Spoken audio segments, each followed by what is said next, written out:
Bueno, pues comenzamos la primera mesa de la segunda jornada del tercer congreso de Alea Jactaes de juegos y técnicas gamificadas con la profesora Daniela Kusnel, a quien, bueno, pues además agradecemos especialmente que va a hacer el esfuerzo de dar una ponencia en una lengua que no es la suya, con lo cual, bueno, pues agradecidos de que estés y que encima, bueno, pues hagas esto por nosotros. Daniela es profesora de la Universidad de Mannheim, es especialista en aprendizaje basado en juegos, investigadora principal de un proyecto competitivo sobre historia militar española en los juegos de mesa y nos va a hablar sobre los temas históricos conflictivos en el aula a través del juego serio Memoria Oculta. Cuando quieras, Daniela. Muchas gracias y muchas gracias a ustedes para aceptarme en ese círculo que ayer aprendí mucho otra vez, sobre los juegos y los procesos gamificados.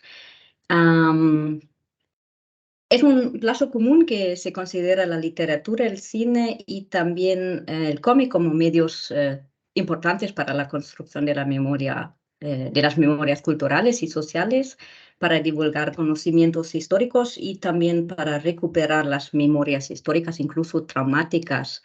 Pero los juegos historizantes no han llegado a un tal estatus o a un estatus similar, a pesar de que se los considera importantes divulgadores de conocimientos históricos y que su naturaleza lúdica sí puede llevar a diferentes formas de aprendizaje. Supongo que esto no lo tengo que defender aquí en una conferencia sobre juegos y enseñanza. En la percepción pública, pero también en la académica, la dimensión lúdica parece aún más incompatible con temas históricos conflictivos o sensibles, o sea, con ciertos aspectos como la violación de los derechos humanos, la represión, la tortura, etc.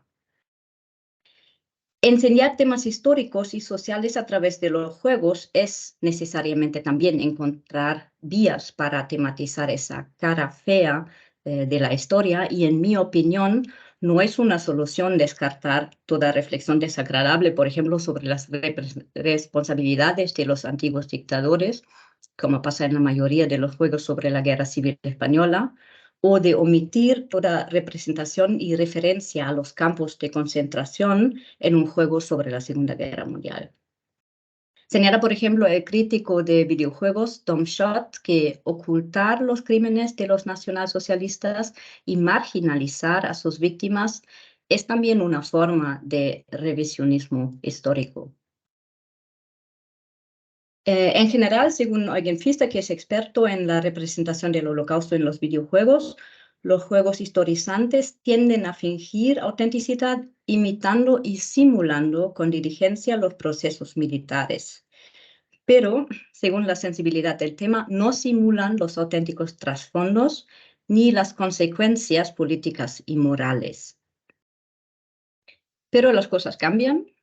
Cada vez más los juegos, tanto analógicos como digitales, se dedican explícitamente a temas históricos que sensibles, hasta ahora mayoritariamente bajo la etiqueta de Serious Games. Además, hay iniciativas para institucionalizar este propósito y en Alemania, por ejemplo, la Fundación Erinnern mit Games, en español, Hacer Memoria con Videojuegos, no solo analiza críticamente esta representación del Holocausto y del pasado nacionalsocialista en los videojuegos que existen en el mercado, sino que también investiga, en colaboración con la industria y los diseñadores, cómo los juegos como medio pueden formar parte de una cultura conmemorativa. Este interés en representar el pasado conflictivo de forma concienzuda se ve apoyado por un movimiento en la industria que busca representaciones alternativas a los wargames clásicos, por ejemplo, que dominan normalmente el género histórico.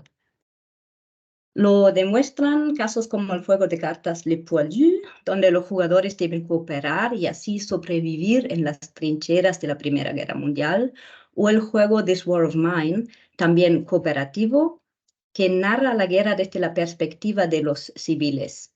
Y este último, es muy interesante, ha sido integrado recientemente en el currículo, escolar de Polonia, que es el país de origen de sus diseñadores.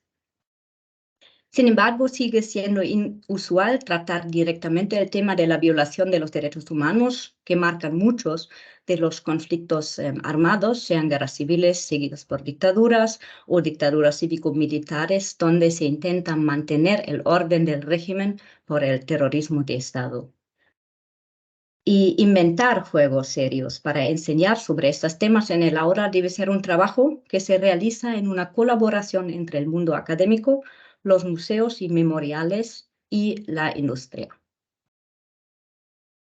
Y es una cultura de la memoria democrática tolerante a la ambigüedad, que es necesariamente a la base de un semejante proceso de creación, pero mantenerla viva, negociando sus formas y contenidos, tiene que ser también un objetivo principal.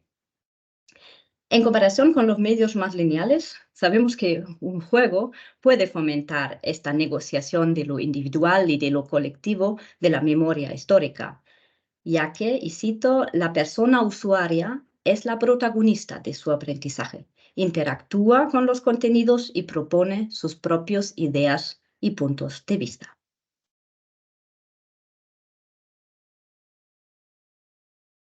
El juego serio Memoria Oculta es un intento de tratar las memorias traumáticas de la última dictadura chilena en un juego y de aprender jugando lo que no era un juego, sino la realidad cruel de una dictadura cívico-militar. Es una colaboración del Instituto de Goethe de Chile, el Museo de la Memoria y de los Derechos Humanos y la editorial Fractal Juegos.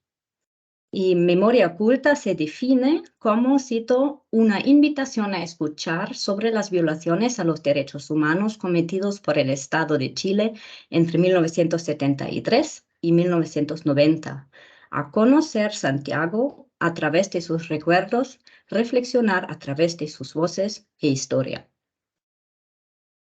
Es un juego cooperativo que se juega en 3 equipos con un máximo de 4 integrantes para que el debate que quiere fomentar quede manejable. Y los jugadores, cito otra vez, parten juntos en búsqueda de los recuerdos e historias ocultas que están ligados a diferentes lugares de Santiago.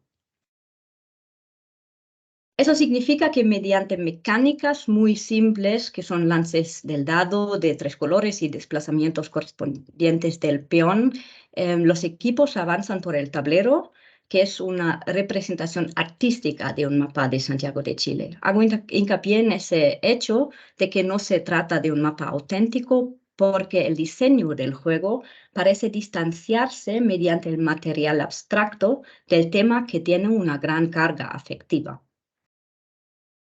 Enfrentando los desafíos que se ve a la derecha, recuerdo, concepto o trivia, los jugadores son confrontados con la realidad de la dictadura a partir de diferentes ejercicios. Y cito ahora del libro de las reglas. En el desafío recuerdo, los equipos escucharán un recuerdo que les es facilitado en una página web mediante un código QR y luego discutirán en relación al contenido de este. La idea y los audios vienen del proyecto App Recuerdos, un audio recorrido que contiene más de 100 archivos sonoros en el centro de Santiago de Chile, entre Plaza Italia, La Moneda, Parque Almagro y el Mercado Central. Se trata de generar una experiencia ambulante de vinculación con el espacio público y con la memoria que se encripta en la ciudad. El proyecto permite descubrir los recuerdos registrados o en línea o paseándose por la ciudad con la aplicación en el celular. En total, escuchando los audios, el usuario está invitado a conformar la memoria de quienes han sido protagonistas, pero uniéndola a sus vivencias y contexto actual. Los otros 2 desafíos aspiran más a conocimientos sobre los hechos históricos. y otra vez cito del manual, en el desafío concepto, los equipos tienen 1 minuto para deducir el concepto ubicado en el reverso de la loseta, realizando solo preguntas con respuestas del tipo sí o no. Por ejemplo, el concepto clandestinidad. En el desafío trivia, el equipo participante debe responder correctamente una pregunta de alternativas. El juego se termina cuando se completó el marcador comunitario con todas las losetas o cuando los equipos lograron transformar 3 zonas completas del tablero. Quiere decir que cada vez que se supera un desafío se puede poner una loseta en el mapa. Ganar en este juego es, según el manual, resignificar la ciudad por completo.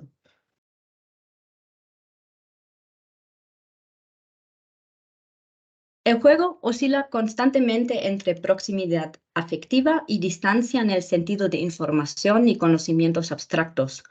Como ya mencionado, esto repercute en su diseño y material.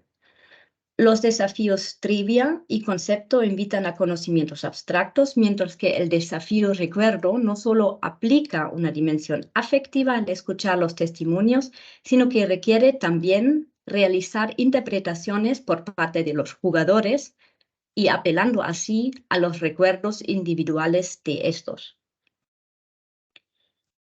Por eso el juego permite, cito, un aprendizaje individual fomentando el pensamiento crítico y el autoaprendizaje. Además, ofrece elementos de engagement, presentando a su vez un aspecto emotivo de la historia. Siendo un juego cooperativo con tareas que se realizan en grupos, negocia también la memoria social porque es capaz de movilizar y confrontar los conocimientos, opiniones y convicciones individuales. Formando parte de los movimientos oficiales para reflexionar sobre lo que aconteció durante la dictadura, el juego intenta fortalecer activamente una nueva memoria democrática oficial. Queda claro que eso no va sin críticas. Y aunque Chile ha conseguido aplicar una política de reparación del pasado dramático de cierta efectividad, las cuestiones de impunidad siguen contaminando la vida social y política. Mientras que el material del juego queda dentro del marco de estos discursos oficiales, en el espacio interactivo que forma parte del juego, pueden y deben producirse controversias. Los ejercicios de interpretación y discusión pueden tener un mayor grado de implicación personal o familiar. Este aspecto me lleva a una observación importante, aunque quizás trivial. La pertenencia a la comunidad de memoria en cuestión decide sobre el grado de la complicidad de los jugadores con el tema. En un taller del Museo de la Memoria de los Derechos Humanos en una escuela de Santiago de Chile, los profesores alabaron la aproximación lúdica a este tema delicado, del que muchos también podrían testimoniar. Y una profesora muy joven o más joven mencionó también el diálogo entre distintas generaciones que se genera y la posibilidad de vitalizar el recuerdo para construir una sociedad democrática madura. No obstante, confrontar las memorias individuales afectivas puede también llevar a un malestar si estas son vinculadas a la memoria del grupo de los autores de crímenes. Y si se juega con estudiantes que no forman parte de esta comunidad de memoria, ha sido interesante ver cómo buscan constantemente analogías con sus propios recuerdos y la memoria familiar o social en las discusiones. Se genera así una cierta forma de competición de memorias. A propósito de competición, la aparente falta de una competición real, o sea, el problema de que no se puede perder en el juego, ha sido evaluado un punto débil. ¿Qué pasa si no logramos resignificar la ciudad? Esto puede ser una invitación para reflexionar sobre por qué es importante crear una ciudadanía democrática y responsable de sus devenires. Lo que llama mucho la atención es la idea de descubrir las memorias detrás de la superficie de la ciudad que ha vuelto a una normalidad cotidiana, quiere decir en la ciudad que por sus fachadas no muestra esta cara fea de la dictadura pasada. El diseño del juego destaca cómo la memoria se adhiere a los lugares y cómo un simple recorrido por la ciudad puede transformarse en un recorrido de la memoria. Vincular lo más cotidiano, la ciudad en la que vivimos, con lo difícilmente digerible de nuestra historia, puede llevar a un conocimiento profundo en el sentido de saber y también de sentir. Muchas gracias por su atención e interés.